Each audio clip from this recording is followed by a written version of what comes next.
உங்களெல்லாம் பார்க்கறதுக்கு ஆவலாக ஃபீனிக்ஸ் மாலில் வெயிட் பண்ணிட்டு இருந்தேன். பட்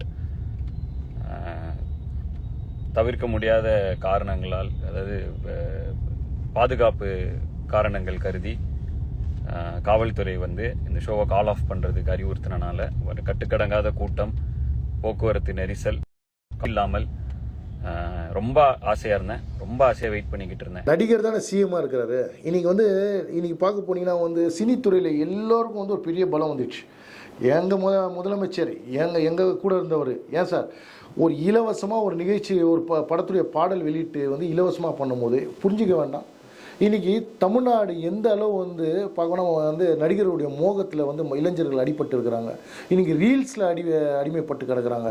ஒரு நிகழ்ச்சி ஒரு மாலில் ஃப்ரீயாக இருந்தால் அவங்களுக்கு தெரிய வேண்டாமா சார்? பல லட்சம் பேர் கூடுவாங்கன்னு சொல்லி ஏன் ஒரு YMCAவோ இல்லை வேறு எங்கேயாவது அவுட்டரில் நீங்கள் வாடகைக்கு திருக்க வேண்டியது தானே? எப்படி சார் நான் கேட்குறேன், உளவுத்துறை இதை கோட்டை விட்டாங்க சார். 4 மணி நேரம் வேலைச்சேரியை ஸ்தம்பிச்சு போயிடுச்சு சார் மழையால்.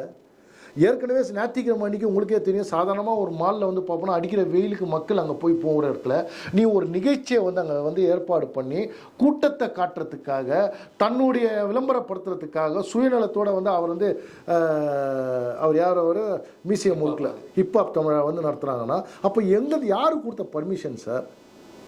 எப்படி அந்த மால் அதுக்கு அனுமதி கொடுத்தாங்க சார்?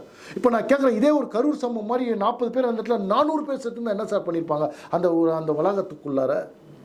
கடைசி நேரத்தில் கட்டுக்கடங்காதனால மக்களுடைய எதிர்ப்பால் தான் அந்த ப்ரோக்ராம் கேன்சல் ஆயிடுச்சு சார். நான் கேட்குறேன், முதலமைச்சர் காவல்துறை சார், இப்போ ஒன்று சொல்கிறேன் கேட்டுங்க சார். தமிழ்நாட்டு காவல்துறை சேர்ந்து போயிருக்குது. உண்மையாலுமே சொன்னால் சிங்கப்பெண் எங்கே போனாங்கன்னு தெரியல சார். ஒரு விஷயத்தை போனால் ஒரு கம்ப்ளைண்ட் கொடுக்க போனாங்கன்னா அந்த கம்ப்ளைண்ட்டை எடுத்துக்கிறாங்க சார். அந்த கம்ப்ளைண்ட் எடுத்து FIR போட்டு அதோட மூடிடுறாங்க சார். சார் போன மாதம் நான் CM செல்லுக்கு ஒரு கம்ப்ளைண்ட் கொடுத்தேன் சார். இது வரைக்கும் ஒரு மெயிலுக்கு ரிப்ளை வரல சார். இவங்க உடனே தீர்வு காணணும்னு சொல்கிறேன். நான் என்னுடைய சம்பந்தத்தை சொல்கிறேன். இப்போ ஒரு வாரத்துக்கு முன்னாடி நான் DGP ஆஃபீஸ் ஒரு புகார் கொடுத்துருக்குறேன் சார். இன்றைக்கி பார்க்க போனால் பல FIRகள் பெண்டிங்கில் இருக்குது. யாரையும் கைதே செய்யப்படவில்லை. இவங்க கட்சியை சேர்ந்தவங்க கூட இன்றைக்கி பார்க்க போனால் இன்றைக்கி புஷி ஆனந்த் முதலமைச்சராக அங்கே செயல்படுறாரு. முதலமைச்சர் கிட்ட யாரையும் நெருங்க விடுறதில்ல. ஆதவ அர்ஜுனாவும் புஷி ஆனந்தும் அதிகார சண்டை அங்கே போட்டுன்னு இருக்கிறாங்க. என்ன நடக்கிறதுனே முதலமைச்சர் பார்வைக்கு கொண்டு போக மாட்டேன்றாங்க சார். இப்போ ஒருவேளை உயிர் பலி ஏற்பட்டிருந்தால் யார் சார் அதுக்கு பொறுப்பு? நான் கேட்குறேன், யார் மேலே தூக்கி போட்டிருப்பாங்க?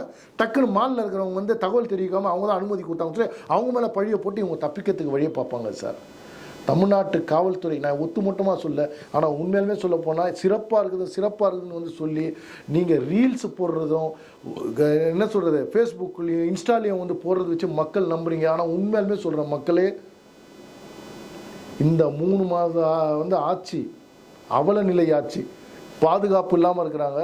இப்போ எத்தனை கொலை குற்றங்கள் நடந்திருக்குதுன்னு நீங்கள் எத்தனை கற்பழிப்பு நடந்திருக்குதுன்னு பாருங்கள்.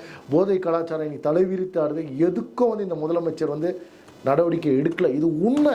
நான் விஜய் முதலமைச்சர் காழ்ப்புணர்ச்சியால் இது பேசலை. டெய்லி பேப்பரை பாருங்கள். இன்றைக்கி பார்ப்போன்னா யூடியூப்பில் போட்டால் அந்த யூடியூப் சேனலை முடக்கிறாங்க. இன்றைக்கி ஒரு IT ஒரு இதை வச்சுக்கிட்டு ஆளுங்கட்சி வச்சுக்கிட்டு யாரெல்லாம் போகிறாங்களோ அதெல்லாம் முடக்கிறாங்க. இன்றைக்கி உண்மை மக்கள் மத்தியில் சேர்க்க விட மாட்டேன்றாங்க. இது உண்மை. அத்தனை சேனலையும் முடக்கியிருக்கிறாங்க. இன்றைக்கி விவாதத்துலேயே இது டிபேட் வைக்கிறது இல்லை. இன்றைக்கி எல்லோரும் விலை கொடுத்து வாங்கப்பட்டிருக்குது. இன்றைக்கி இதுக்குன்னு பல கோடி ரூபாய் செலவு பண்ணிட்டு இருக்கிறாங்க இந்த டிவிக்கு அரசாங்கம்.